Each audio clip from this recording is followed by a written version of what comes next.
गावाना करावे ना भतार सखी सुन दैया गावाना करावे ना भतार सखी सुन यारो ना आवे घरे बाटे रंगून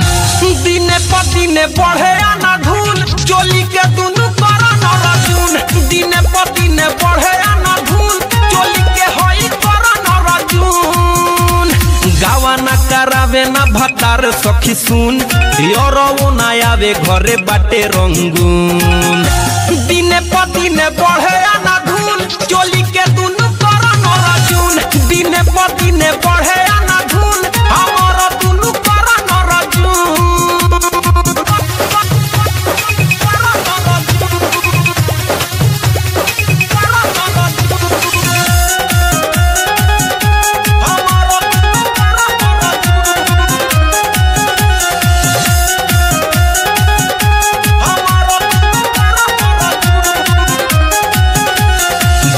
दिने साइजे कर 2 इंच बढ़ता केतना ही लोगावा के नजरी में गड़ता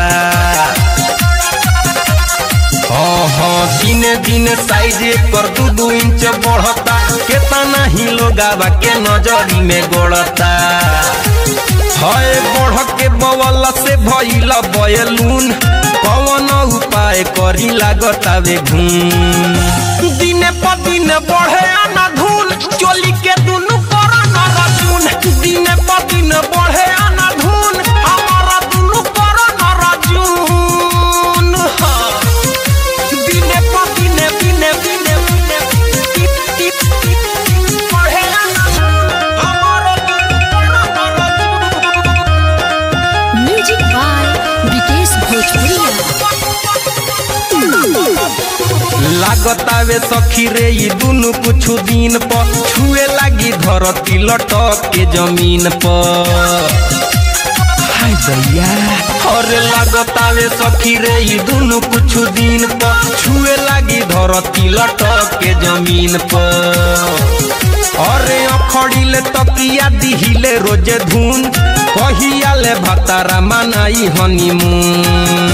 दिने पदिने बढ़े आना धूल चोली के दुनु करा न रजून दिने पदिने बढ़े आना धूल चोली के होई करा न रजून गावाना करावे ना भतार सखी सुन यारो ना आवे घरे बाटे रंगून दिने पदिने बढ़े आना धूल चोली के दुनु करा न रजून दिने पदिने बढ़े आना धूल चोली के होई करा न रजून हाय रे हमर करण अर्जुन।